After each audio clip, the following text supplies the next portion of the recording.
Hello दोस्तों, स्वागत है आप सभी का आपके अपने प्रूडेंस क्लासेस में। तो हम लोग एक आज नया टॉपिक लेके आए हैं, काकोरी ट्रेन एक्शन। इसके बारे में समझेंगे।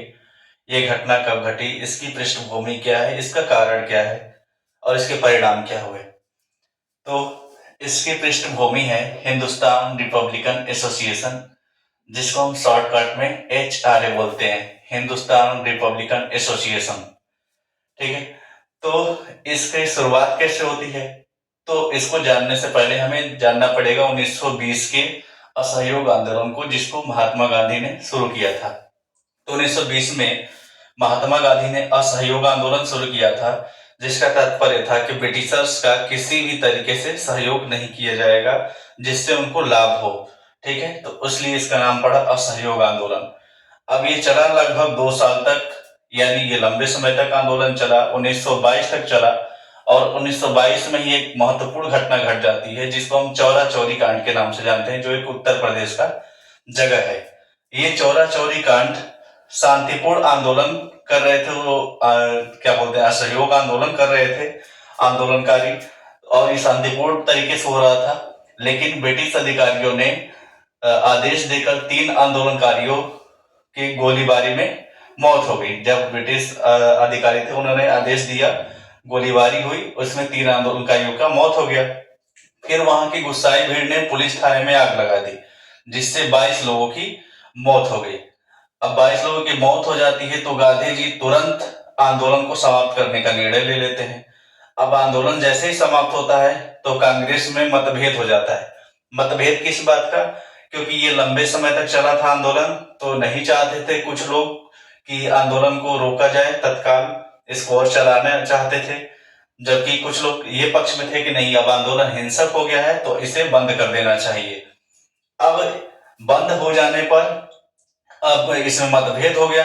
तो मतभेद होने पर, हालांकि इस जो आंदोलन चला, असहयोग आंदोलन, इसमें गर्म दल के नेता भी शामिल थे, लेकिन अब ये बंद हो गया आंदोलन। तो अब नई एक पार्टी की गठन होती है 1924 में, जिसका नाम है HRA, जो मैंने आपको यहाँ पृष्ठभूमि में लिखा है, HRA यानी हिंदुस्तान रिपब्लिकन एसोसिएशन। इसकी स्थापना कानपुर में होती है, जिसके संस्थापक सचिंद्र नाथ सन्याल होते हैं। इसके बाकी सदस्य भी हैं, जैसे राम प्रसाद बिस्मिल, अशफाक उल्ला खां, ये सब इसके सदस्य होते हैं। तो HRA के जितने भी सदस्य थे, ज्यादातर ये सदस्य युवा सदस्य थे, और इनका कहना था कि अहिंसा से क्रांति जन्म नहीं लेती है, हिंसा से क्रांति जन्म लेती है। हिंसा से हमें आजादी मिलेगी, क्योंकि अंग्रेज हमारे साथ हिंसक व्यवहार कर रहे हैं, तो हमें भी उनके साथ हिंसक व्यवहार करना चाहिए। तो इस HRA के सदस्यों ने 9 अगस्त 1925 को ट्रेन डकैती की योजना बनाई, और उस ट्रेन का नाम था नंबर 8 डाउन ट्रेन, जो शाहजहांपुर से लखनऊ की तरफ जाती थी। इन्होंने योजना बनाया क्योंकि उस टाइम में जो ब्रिटिश अधिकारी हुआ करते थे, वो शाहजहांपुर से जब लखनऊ जाते थे तो अपने साथ जो धन लेके जाते थे, लखनऊ में राजकोष में ले जाकर जमा करते थे। तो इन्होंने सोचा कि उस धन को लूट लिया जाए, और उससे हम लोग क्या करेंगे कि हथियार वगैरह खरीदेंगे और अपने आंदोलन को और ज्यादा आगे बढ़ाएंगे, पूरे भारत में इसे फैलाने का काम करेंगे। तो इस घटना को 10 क्रांतिकारियों ने मिलकर अंजाम दिया था, लेकिन इनके खिलाफ जब अदालत में मुकदमा चला तो 40 लोगों को हिरासत में ले लिया गया था। लेकिन फिर धीरे धीरे करके कुछ लोगों को बेल हो गई, कुछ लोगों को 10 साल, 14 साल, 7 साल ऐसे करके सजा सुनाई गई। लेकिन उनमें से 4 लोगों को फांसी सुनाई गई। फांसी किसे किसे मिला? तो राजेंद्र लाहिड़ी को मिला गोंडा जेल में, अशफाक उल्ला खां को मिला फैजाबाद में, और राम प्रसाद बिस्मिल को मिला गोरखपुर में, रोशन सिंह को मिला इलाहाबाद में, और ये 4 लोग हो गए। ठीक है, तो राजेंद्र लाहिड़ी को मिला गोंडा जेल में, फांसी की सजा हुई इनको, अशफाक उल्ला खां को फैजाबाद जेल में, राम प्रसाद बिस्मिल को गोरखपुर में, और रोशन सिंह को इलाहाबाद में। ठीक है, अब ऐसा होने पर फिर अब एक नई पार्टी का गठन होता है 1928 में, जिसको HSRA के नाम से जाना गया। HSRA का मतलब हिंदुस्तान सोशलिस्ट रिपब्लिकन एसोसिएशन, जिसके संस्थापक चंद्रशेखर आजाद होते हैं। इसकी स्थापना इन्होंने दिल्ली में किया। ठीक है, अब चूंकि ये पहले HRA के भी सदस्य थे, तो ब्रिटिश पुलिस इन्हें भी ढूंढ रही थी। ये वहां से बच निकलने में कामयाब हुए थे, लेकिन बाद में इन्हें इलाहाबाद के अल्फ्रेड पार्क में पता लगाकर वहां से गोलीबारी शुरू हुई, इनके बीच और ब्रिटिशर्स के बीच। तो लास्ट गोली जब बची तो इन्होंने खुद को गोली मारकर 27 फरवरी 1931 को ये अल्फ्रेड पार्क में शहीद हो गए। कौन? चंद्रशेखर आजाद। ठीक है। और ये इत्तेफाक की बात यह है कि अशफाक उल्लाह खां, राम प्रसाद बिस्मिल, ये सब थे जो एक ही जगह, यानी कि इनका जन्म एक ही जगह शाहजहांपुर में हुआ था। ठीक है। और एक दिन ही इनकी, एक ही दिन इन सब की मृत्यु हुई।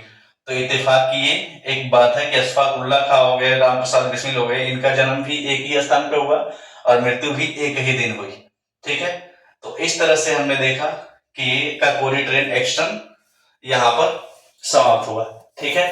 तो इसमें अब ये जो काकोरी ट्रेन एक्शन हुआ, जब इनको फांसी की सजा सुनाएगी तो राम प्रसाद बिस्मिल का कुछ इन्होंने कुछ कविताएं लिखी।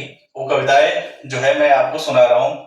जिसे इन्होंने लिखा है, मिट गया जब मिटने वाला फिर सलाम आया तो क्या, दिल की बर्बादी के बाद उनका पयाम आया तो क्या, हम भी आराम उठा सकते थे घर पर रहकर, हमको भी पाला था माँ बाप ने दुख सह सह कर, ये कह कह कर बसर की उम्र हमने कैद ए उल्फत में, वो अब आजाद करते हैं, वो अब आजाद करते हैं, सितम ऐसा नहीं देखा, जफा ऐसी नहीं देखी, वो चुप रहने को कहते हैं जो हम फरियाद करते हैं, बला से हमको लटकाए अगर सरकार फांसी से, लटकते आए अक्सर पे करे इसार फांसी से, लबे दम भी न खोली जालिमों ने हथकड़ी मेरी, तमन्ना थी कि करता मैं लिपट कर प्यार फांसी से। तो इन्हीं शब्दों के साथ अब हम काकोरी ट्रेन एक्शन को यहाँ कंप्लीट करते हैं। ठीक है। अब अगला नेक्स्ट टॉपिक रहेगा। ठीक, धन्यवाद।